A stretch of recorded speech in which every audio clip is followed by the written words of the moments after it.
So a pleasure to talk to you both today, and such a fantastic set today.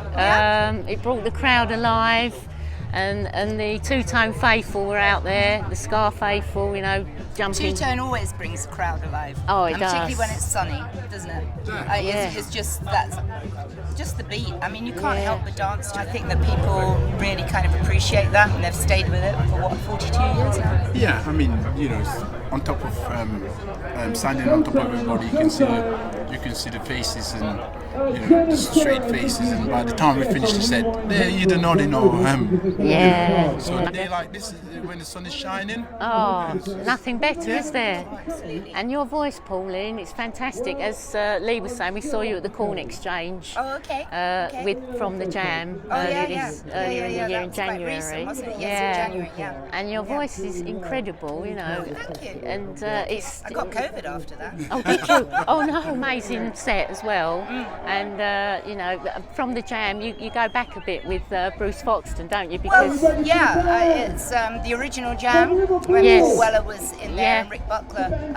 We used to do festivals with them in '79 and '80. Yeah. And '81. And with your album, Three Men in Black.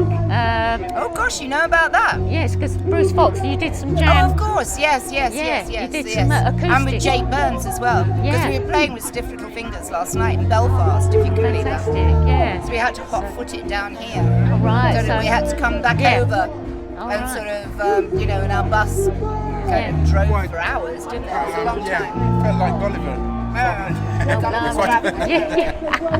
So are you doing sort of touring for the rest of the No, it was just really busy this particular weekend because we did Wembley Arena with new Gaslight Anthem. Then we went to Belfast the following day. Then we did the show yesterday in Belfast. And then we had this today. So so busy time. Yeah. It was just like ferry across in the rather long weekend. Were you involved in the recent Olympic opening as well? Not in the Olympic, it was the Commonwealth Games. Oh, the Commonwealth. Because they were held in Birmingham. That's it. And Coventry took care of the rugby. All the rugby matches. So we were invited as representatives of Two Tone. Brilliant. To do a song, which was absolutely fantastic, wasn't it? Yeah, honestly, very, very delightful day. I enjoyed it. Every minute of it.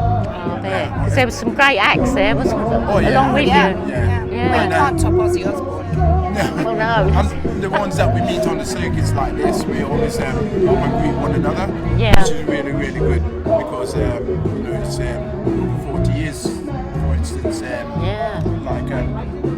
Musical You. Musical You. Oh, yeah. And Pastor Dutchy. Kevin Rowland and Dexter's Midnight Runners, because they were on tour with us back in 1979. Oh, wow. So, and we hadn't really seen them since 1980. Oh, so it must have been amazing to catch up. It was great just to all catch up. Oh, so it must have been a real blast from the past, seeing all those people there.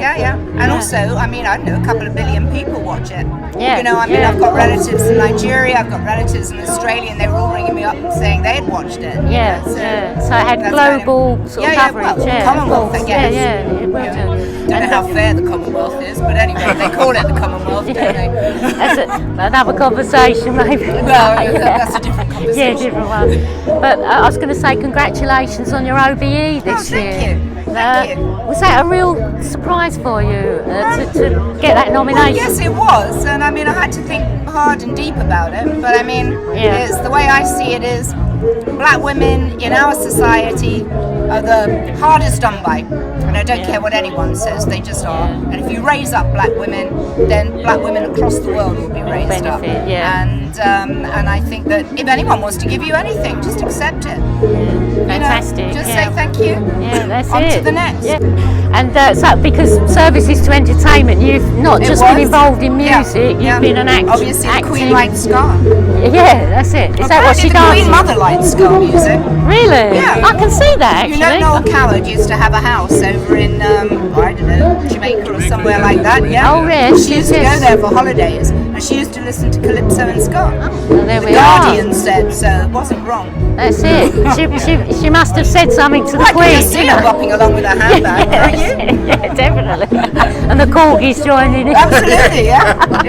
Corgis love a bit of ska. So, and you've been in some great TV shows as well, Hollyoaks and The Vice. Yeah, and, they and killed all me off those. after a week. Oh no! Oh dear! But you know, we have been together singing now for what, 42 years? Wow. I guess. Yeah. So you go back all those years, back to Everyone thinks 1970s. we're married, but we're not. No, we put up with each other. We put up with each other for sort of hour and a half on stage. Oh, that's it. That's Yeah. You know, it's a good relationship between. Yeah. yeah. That's what keeps it going, isn't it? You know. And so, what do you think? What's for the future? Are you sort of releasing any new music? Or? Yes, during the lockdown we got the pen to the paper and started writing some new music. So that will be out next year. Yeah, next year. So the new album is called Human Algebra. There's 10 original tracks on it, and that will be out next year. But in November, we are doing a tour of the record company is re-releasing Celebrate the Bullet, which was our second album.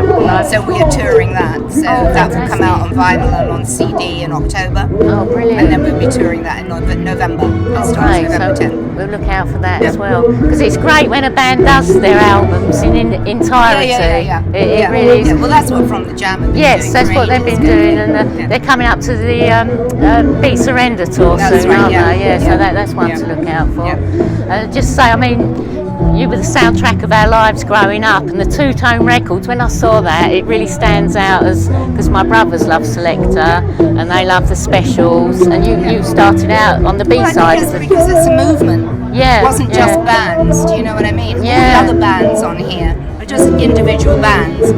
But I mean, we were a group of bands that had the same idea and the same thinking about what needed to be put right in society. Yeah, exactly. And that was where we came from, and I think that appealed to people, and if you could dance to it as well, it's all good. Yeah. So, and all the 60s ska as well, that was so popular. Absolutely. You know. Prince Buster, all of those people, the Scatterlights. Yeah. Yeah. We worked with all of them and played with all of them, you know, God rest their souls. Oh, God rest their souls. Yeah. So who would you say your top people have been that have really made an impact on you, that you've performed with or you've worked Oh, with? Prince Buster, definitely. Yeah, in the early days it was always Prince Buster because he was the master. Of course, yeah. Well, But all of the Scatterlights, when we toured with the Scatterlights, they were all still alive. And that was just wonderful. That's right. That was just That was in 93? 93. wow, yeah, that's incredible. 6 weeks. Yeah, 6 weeks, yeah. America. Good. So great memories. Yeah. Any other memories that you sort of that stand out as golden moments in your career? Oh, supporting Blondie, probably. That was good. Oh, but that was Hammersmith. What year was Ian that? Dury. Oh, Ian Dury, Oh, yeah.